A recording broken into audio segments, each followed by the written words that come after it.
All right, everybody. We are live in the building. Welcome to the stream. So, today I will be going over trial testimony from the Zachary Latham murder trial. He's actually being tried for manslaughter, but they're calling it the nasty neighbor murder trial. I have a past episode that shows the incident in full detail. I basically go over every part of it. But for the people that didn't see that episode, which I recommend going and checking out, take a look at the incident that led to all these charges being filed. That is Zachary Latham in the suit. He's on trial. On the left, a video of the incident will be playing. Basically, he was on his own property and he was attacked by his neighbors. The person videotaping is Zachary's wife, Sarah. Because you're not going to like what's coming out. I promise you. No. That is the victim pulling up in his truck, William Durham. Back out. Back up. Bang! They were told to back up several times. Get off of my property. Get off of our property. That is Zachary in the blue hoodie. The gentleman that you see there in the gray is Billy Durham, whose testimony you will hear. And that is what led to William Durham being stabbed and killed in front of his two children because they made the stupid decision to go attack their neighbor. Okay, so here is what led to the attack. Or did you hit me? This is Catherine Durham, and she was claiming that Zach hit her, which I played video of him hitting her in the last episode. This episode, we're just going to be going over the testimony. And you repeated that twice, correct? Correct. At any point up to when you made that statement, did the defendant strike you? He did. Where did he strike you? He made contact with me with his right arm. At any point did you attempt to assault the defendant? No. Okay, so the reason he hit her is because they blocked his access to go home. Pulled forward. Pulled forward. This is the defense cross-examining Catherine about why they blocked Zach from going home. Into Correct. the road. Blocks the road to prevent Zach from going home. Correct. Yep. And the confrontation begins. Correct. You take out your phone and start video recording. I don't know the technical law, but kidnapping, the grounds for that to be going on is blocking somebody's access to get home within 25 feet of their home. I don't know, but it sounds. Why did you block the guy from going home? The reason they did that is because they wanted to confront him because they were saying that Zach tried to run their son over earlier in the day. Zachary is on trial for manslaughter. His life is on the line. Okay, I'm not saying he's perfect in this situation, and I don't want to portray like I don't have any sympathy for the victims and for the Durham family. They lost their father. She lost her husband. It was a bad situation, but they made a dumb decision to go on Zach's property and attack him. I don't care what happened. William Durham is a corrections officer. He should know. Call the police. If Zach hit you, call the police. Don't round up your whole family and all four of you or five of you or however four of you, that father, the two kids, and Catherine attacked Zach on his property. This is a little bit of testimony of Catherine admitting that she was warned to leave the property 7 times. You were repeatedly warned to back off, right? Yes. You said no. Yes. At some point, your husband yelled, "Get him, he's 18. No. She says no, but I played footage in the last episode of her saying, "You're 18. You're 18. Let's go." At some point, you, after having called Mr. Latham, you called Mr. Latham a punk, right? Yes. You asked him what's he gonna do, right? I'm sorry? You asked him, what are you gonna do, right? Yeah, she was up in his face. What are you going to do about it, punk? You're 18. You're 18. You know what? I feel obligated to play the footage of that, even though I played it in the last episode. I just have to play it. I just have to play it. So I do have to come and find it because I wasn't planning on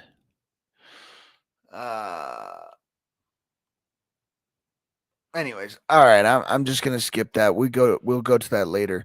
But yeah, they were asked to leave the property 7 times, and you saw it in the video footage. They were asked to leave several times. All right, so I wanna jump into something that really puts a bad taste in my mouth. Catherine and all her family were charged with aggravated assault and criminal trespassing. And I don't know about you guys, but in some states, there is laws that state if you are committing a felony act and somebody dies while doing that, you can be charged with murder. And in my opinion, that's what happened here. They attacked Zach on his property, which is they were charged with aggravated assault. That's a felony, and their father died in the process. In some states, if I go and commit a robbery with my friend Mark, and Mark gets shot and killed during the robbery, I can get murder charges. Arizona, they have that law. Anyways, so here is the prosecutor, or basically the prosecutor shows Catherine while she's on the stand paperwork and says, your charges were dropped. And she says, I didn't know that. Well, 2 minutes later, the defense cross-examines her, and she did know her charges were dropped. She had to have known. Why are you lying on the stand about that? July 19th, 2021. Had you seen this document before today? No. Would it surprise you to learn that your criminal charges were dismissed? Very surprised. So sitting here today, did you know prior to coming in to testify the status of your criminal charges? I'm very surprised. As far as those charges that are there in front of you, did either myself or Ms. Flynn have any involvement? Defense attorneys. Okay, so she didn't know. She didn't know. Her charges were dropped miraculously. Well, here's a little bit of video footage of her admitting that she spoke to her defense attorney 2 weeks ago, and the charges were dropped in July. If you meet with your defense attorney after your charges were dropped, he would tell you. Your defense attorney would tell you. 2 weeks ago. I spoke with them, yes. And they didn't tell you that the charges that were dismissed in excess of a year and a half ago had been dismissed against you. No, they did not. And clearly, that was very important to you, right? Yes. I mean, yesterday you were telling us how you lost your job over criminal charges against you. And I asked them the status of my case. And they did not inform you that over a year and a half ago, your charges were dismissed. No, they did not. And have you been to court for those charges in the last year and a half? No. Your charges were dropped in July, and you met with your defense attorney 2 weeks ago, which would have been January, February, March 2022, and they were dropped July 2021, and he didn't tell you that they were dropped? It just seems fishy to me. They went on to Zachary's property, and their charges got dropped. And I don't know. I don't want to look like I have no sympathy for them. They lost their family member. They lost William Durham. But I mean, they are not innocent in this situation. Just like we played a minute ago, there was testimony of Catherine admitting that they pulled their truck in the road and blocked Zach's access to go home. So, I don't know. Anyways, here's defense cross-examining Billy Durham, which is the son, one of the sons. Having his back meant that the two of you were going to physically confront Zach, right? Yes, because he came out with weapons. And you didn't leave the property, No. even though you had been asked to leave the property. Yes. Between Sarah and Zach, they asked you a total of, I believe, 7 times to leave the property. Yes. Yes. Zach did not come into the street for you. No. If you've seen that picture, he's standing with his hands at his sides, right? Yes. And you and your father are walking up. I mean, that's pretty powerful testimony. I mean, they asked him, "You knew you weren't supposed to be on the property." He said, "Yeah, I knew I wasn't supposed to be on the property." "You were asked to leave 7 times." "Yeah, I was asked to leave 7 times." And then at the beginning of that video, they said, "What are you going there for?" He said, "We were going on his property to physically assault him." I mean, this is self-defense at its finest. I mean, if I had to put my money on it, I would say he will get off. I mean, I don't know. I definitely don't think he should be charged with anything. All right. And you know what? The sad thing is, this whole incident led to this. And what did you do when that fight ended? I helped my dad to the truck And why did you have to help him? because he looked really weak. And while you were helping him, did you know he was injured?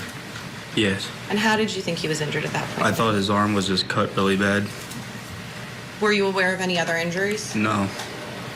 And as you helped him get to the truck, where'd you put your dad? On the tailgate. It's sad because his dad ended up dying. He was stabbed under the armpit and it somehow punctured his lung.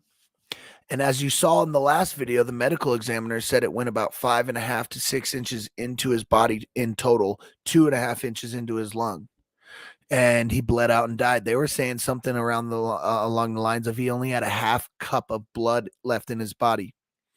But anyways, I mean, William Durham, the victim, he was a corrections officer.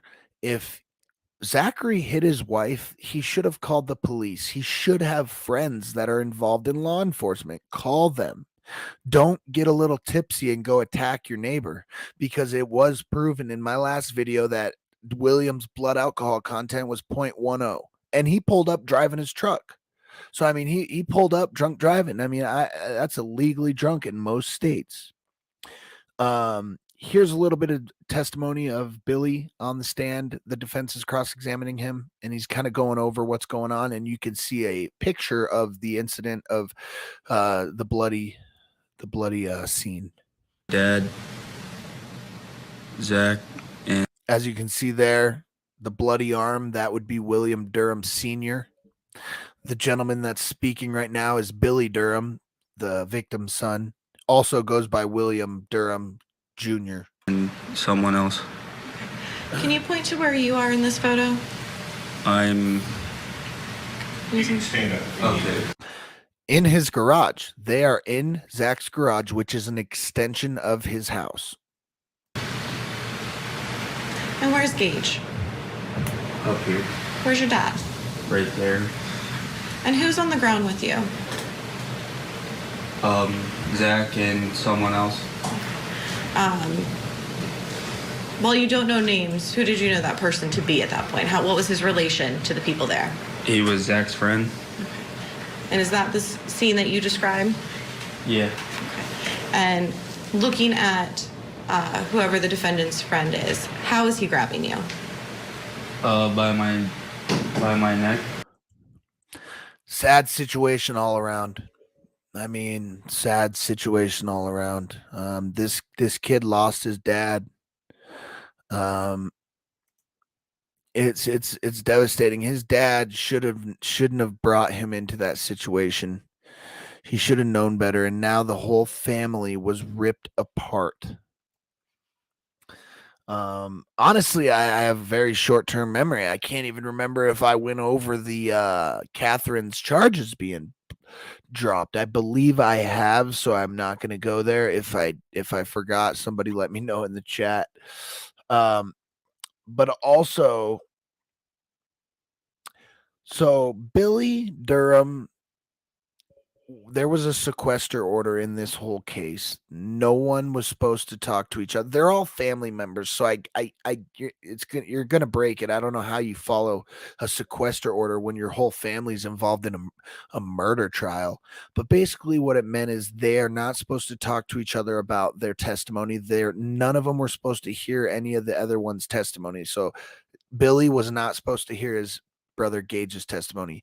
Gage was not supposed to hear his mother Catherine's testimony. They wanted it all to be, sequestered.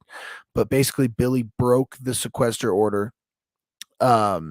He found a video of his brother testifying on YouTube and admitted to basically clicking on the video and watching the video. So he broke the sequester order, which led to the judge to talk about credibility big time. I mean, I don't know. Trial, you were told about a sequestration order, call it. You were told that you couldn't talk to your family about Yes. their testimony, about your testimony, Yes. and that you couldn't be in the courtroom with them testifying. Yes. And you understood that to be a sequestration order. Yes. And at some point prior to today, did you come across Gage's testimony? Yes. How did that happen? It was shared on Facebook. And what I understand it would be very difficult to not click on a link on Facebook, but he did. did you see that was shared? How did it come across on your Facebook? It was a link. And what do you remember what the link said? No, just the trial. It was just court TV. And what did you do with that link? I clicked on it. And at that time, do you remember what you saw? I remember seeing the commentators. There was 3 commentators. Another case that was going on, and then I seen like a little bit of my brother. So he saw his brother's testimony. Okay, right here, I am going to play the judge's reaction to finding out that Billy broke the sequester order. How important they are, why you stay off the internet, okay? Here's a good example, okay? Now, you heard questioning from both the prosecution and the defense that Mr. William Durham Jr. Violated a sequestration order, and at an earlier proceeding, the court determined that he had, in fact, violated that sequestration order. Now, sequestration is meant to prevent a prospective witness from hearing what other witnesses say during their testimony, and a witness who is called to testify at a trial cannot discuss the contents of their testimony with any other witnesses or observe or view any portion of their testimony. Yeah, so basically he broke the sequester order which, I mean, they're all family members. They all live together. I mean, that was known. So, I mean, of course they're going to be talking about their testimony, but you're not supposed to physically actually see each other's testimony. So basically they couldn't be in the courtroom. And of course they weren't supposed to go and watch videos on Facebook of their brother. Anyways, that led to the judge saying this after that. Take into consideration the fact that Mr. Durham failed to abide by the sequestration order, and when you're assessing his credibility, all right? So if he's unwilling to or violating that order, then you have to assess, well, what other things might he violate? Well, I mean, let's say one thing: he violated the law he violated the goddamn law by trespassing onto his neighbor's property. But I mean, I don't blame him. I do hate to say it, but the victim, I mean, he shouldn't have brought his whole family into this situation. The mother, Catherine, was just getting in these arguments for months over time with Zach. He was putting her on TikTok, calling her a Karen. In the last video, I play all that. But basically, he just turned 18. She's 50 something years old. You can't be getting in these little petty arguments with your neighbor kid, the neighbor kid who just became a man. Is he telling me the truth here when he testifies? So you can consider it for that purpose only. Do you understand? So it goes to his credibility. So the judge is kind of chalking it all up to saying to the jury, I mean, hey, look at it. He broke this sequester order. He broke the rules. What other rules might he be breaking? And as the jury, you can take that into consideration. You can take his credibility into consideration, which, let's be honest, his testimony was in the defense's favor big time, so I don't think it really matters. It was definitely in the defense's favor big time. All the testimony today, Catherine, they all admitted that they went on his property and they all received charges. And what miraculously, all of their charges were dropped, which really chaps my ass. Anyways, so let me go into Billy is on the stand and they're talking about Billy's charges. Having his back meant that the two of you were going to physically confront Zach, right? Yes, The two of you were going to physically confront Zach, right? because he came out with Yes. weapons. And you didn't leave the property, No. even though you had been asked to leave the property. Yes. Between Sarah and Zach, they asked you a total of, I believe, 7 times to leave the property. Yes. Zach did not come into the street for you. No. If you've seen that picture, he's standing with his hands at his sides, right? I might have already played this, to be honest, but I mean, you were going on the property to attack him. Yes, I believe I already played this, but I mean, 7 times. Come on. How many more times you got to tell a guy, get off my property? So He testified on direct that this is about Billy's charges, which were miraculously basically dropped. I mean, he had pre-trial intervention or whatever. you were charged with aggravated assault for your actions on this day. Yeah. And you were charged with criminal trespass for your Yes. actions on this day. And you managed to get into pretrial intervention, Yes. which is a program that will eventually result in your charges being dismissed if you're successful, right? Yes. And you live with your mother, right? Yes. And you live with your brother Gage, right? Yeah. And you're aware that they were also charged out of this incident Yeah. for your Kind of hard to follow a sequester order when you live together. that they were also charged out of this incident. Yeah. Your mother was charged with simple assault, right? Yeah. And she was charged with criminal trespass. Yeah. Why were their criminal trespass charges dropped if there's video footage of them going on to Zachary's property? I don't understand. How did their charges get dropped when there is literally footage of them going onto his property? I don't know. That pisses me off for some reason. You know, and I have no stake in the outcome of this, but I don't think these charges are justified on for Zachary. I mean, how were their charges dropped? I don't get it. Look at what he was testifying about his dad. They said, go get the gun. Look, go get the gun. They wanted to get a gun and go onto Zachary's property. When you pulled up, Gage was already talking to Sarah, right? Sarah said that you're not gonna like what he has for you. Gage told you that Zach was getting a gun.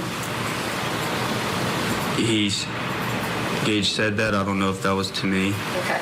And Sarah said he's not, right? Yes. And your dad pulled up, Yes. and he got out of his truck, Yes. and that information was relayed to him, right? Yes. And his response was, get the gun, get the gun. Yes. Get the gun. Get the fucking gun. I mean, that's powerful testimony. Am I crazy? It seems powerful to me. Anyways, that's pretty much all I got. This is the trial coverage day 1 through 4. In my previous episodes, I covered Gage Durham's testimony a little more. If you haven't seen that, it's a pretty good episode. Basically, one of the things that led to all this is basically Gage. They said that Zach tried to hit Gage while driving, swerved into him and tried to hit him. And Catherine lied to Zach about having footage of him almost running him over. Anyways, let me just play that one more clip for you of her admitting to lying about having ring footage. Pushing him against the curb, and that there was video of that existed. Right. Prior to the events that were just displayed in S57, did you in fact look at any ring video at that point? No. Had you tried to look at any ring video at that No. point? Did you make any statement threatening to harm or kill the defendant that was not recorded on the video? No.